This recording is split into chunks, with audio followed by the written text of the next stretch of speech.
Hey guys, thanks for joining me again behind the scenes of the RC shop here in Creepy Crawler's garage. And I wanted to start off this behind the scenes by saying, I really apologize for not getting a video out last Sunday. Last Sunday being Easter made it kind of difficult on me with the holiday.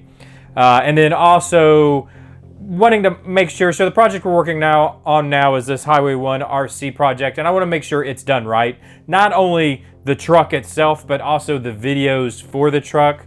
I want to make sure I do Highway 1 RC right, and with the holidays and everything, I just didn't have the time to really do what I wanted to from a video standpoint for that project. So I've pushed it off till next Sunday. I really apologize for that, but I would rather put out quality product than just put it out to have it out, especially when I'm working on another channel's project. I want to make sure it's done right. With that said, I wanted to use this opportunity kind of behind the scenes here to update you on what's going on with the truck. I just didn't want to leave you a whole week going what's going on with it. So what I thought I'd do is I'd bring we've been working on the bodywork, so I wanted to just kind of update you where we are on this bodywork. So let me see if I can get this in scene here. So what I've been doing is I've finishing out boxing in both sides. I think you can see there both sides of the cutouts. Now it's taken more time than I expected, just because I'm trying to make it perfect. So what I've been doing is I've been priming, and then I spot putty, and then I sand it down to smooth it out, and I prime again to show imperfections. I find the next imperfection, but anyways, I think I've got it to where it's perfect now, and it's actually paintable, or actually just one more primer coat and paint it. And then I've also been filling in some of the other seams where the plastic's been molded, and at the factory, it comes with these factory seams. So I've been filling those in. There's some here that I filled in. But then the other thing that's taking more time is I want to do this project right for the Highway 1 guys. So what we're going to do, as you can see here, we're going to hinge the hood, right? So this is the other thing that I've been working on.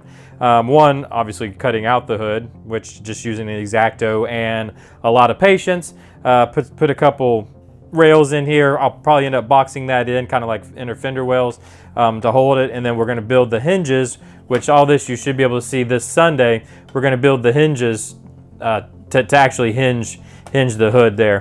The other issues involved with this is, let me grab the front end here. The problem we have here, if I flip this over, and let me make sure I can get a good shot of this, with this hood disconnected like so. Let me aim down at it here. There we go. These were the mounts for the front grille, right?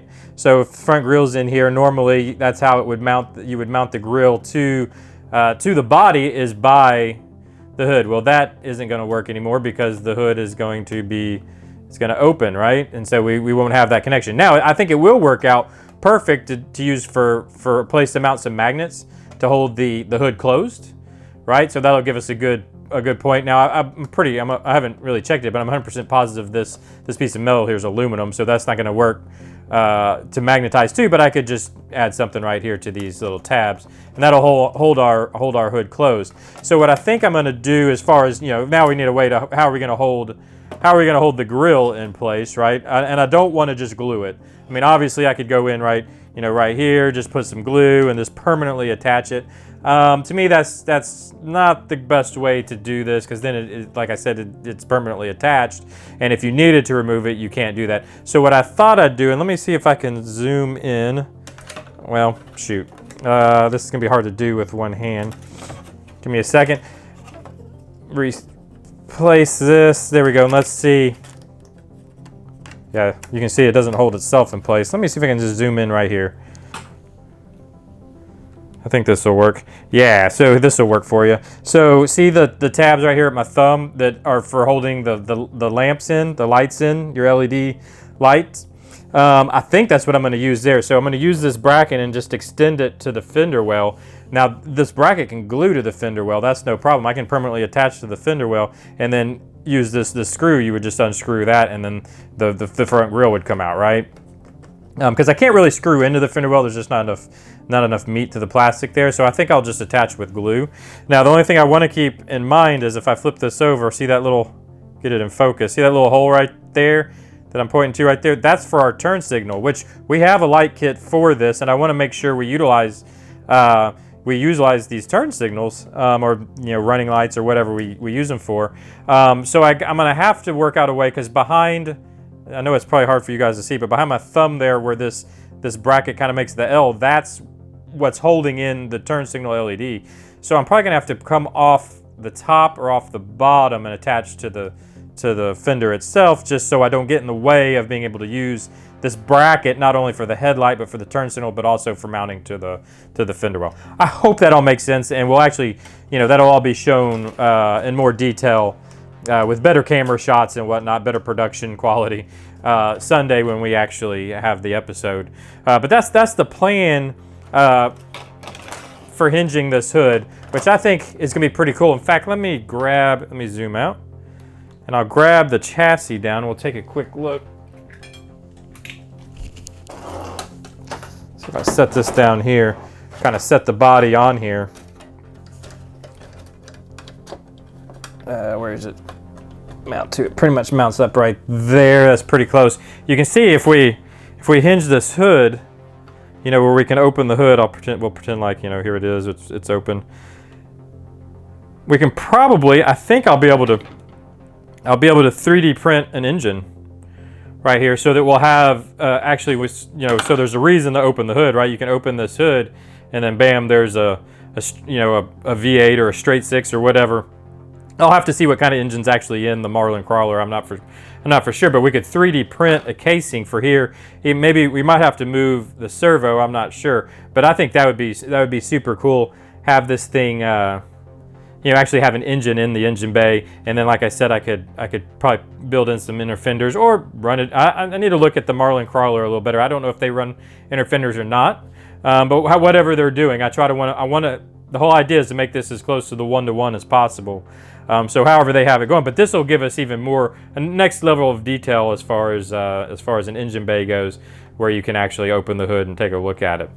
But yeah, so anyways, that's what's been going on. Again, it got kind of backed up because of the holidays. Again, as you can see by me trying to film this live, sometimes the shots are a little difficult to do. Not difficult, but it takes time. So I want to make sure I put the correct amount of time in actually doing this, not only for you guys, but for the Highway 1 guys, so that they get out of this as much as they can also. I want to make sure I do them right. So anyways, that's why this got pushed off the next Sunday. But this is here's a good look at what's been going on since then. So anyways, guys, I thank you for joining me for this kind of behind the scenes. Be sure and send in your fan rides to me. Just email them over to me. Right now, it's the easiest way for me to get them. I'll put the email in the description below. But send over your fan ride. Just take some pictures of your truck.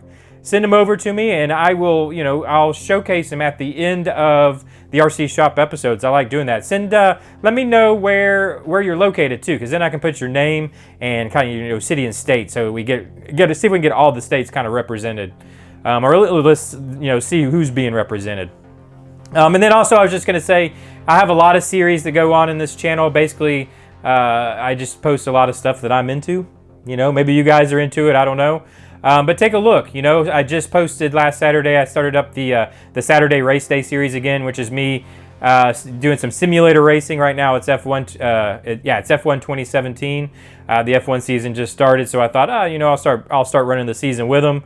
I'm not a great driver, so you might get some chuckles out of it. It's kind of funny. At least to me it is, because I'm pretty bad at it. But hey, there's a whole bunch of series if you're into gaming.